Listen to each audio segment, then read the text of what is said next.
In 19th century St. Petersburg, Raskolnikov, a former student, lives in poverty and isolation. His cramped, dimly lit room reflects his mental turmoil.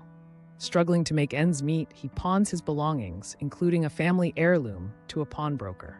His extreme poverty and disillusionment with society lead him to contemplate drastic measures. This scene sets the stage for his moral conflict and the events that follow.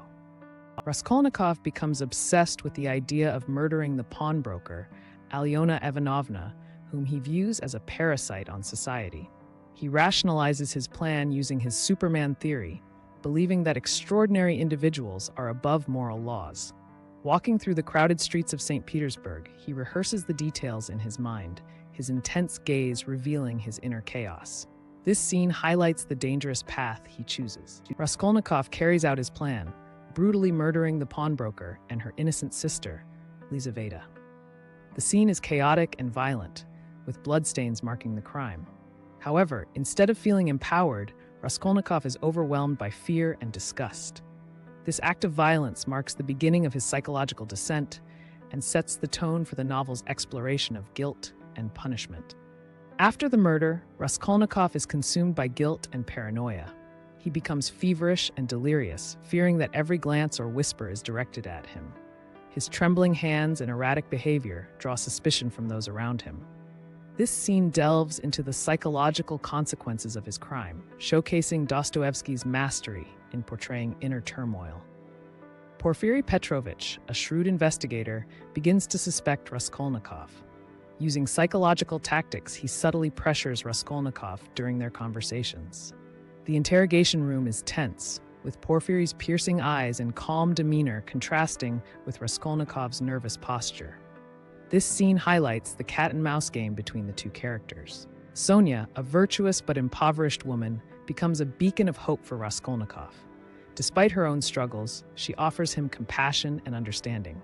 In her humble room, she reads from the Bible, her faith contrasting with Raskolnikov's inner turmoil. This scene introduces Sonya as a symbol of moral redemption and sets the stage for Raskolnikov's eventual confession. Under Sonya's influence, Raskolnikov confesses his crime to her. Kneeling in her room, he reveals the truth, his voice trembling with emotion. Sonya comforts him, her presence offering a glimmer of hope. This scene marks a turning point in the novel, as Raskolnikov begins to confront his guilt and seek redemption. Raskolnikov's confession leads to his trial. The courtroom is filled with onlookers, their faces a mix of curiosity and judgment. The judge and jury listen intently as the details of the crime are revealed. Raskolnikov stands silently, his fate hanging in the balance. This scene underscores the legal consequences of his actions. Raskolnikov is sentenced to 8 years of hard labor in Siberia. The barren landscape reflects his isolation and despair. Sonya accompanies him, offering unwavering support. This scene portrays the harsh reality of his punishment while hinting at the possibility of redemption through Sonya's presence. In Siberia, Raskolnikov begins to experience a spiritual awakening. Influenced by Sonya's faith and kindness, he starts to confront his guilt and seek redemption. The novel ends with a sunrise over the Siberian landscape, symbolizing hope and renewal.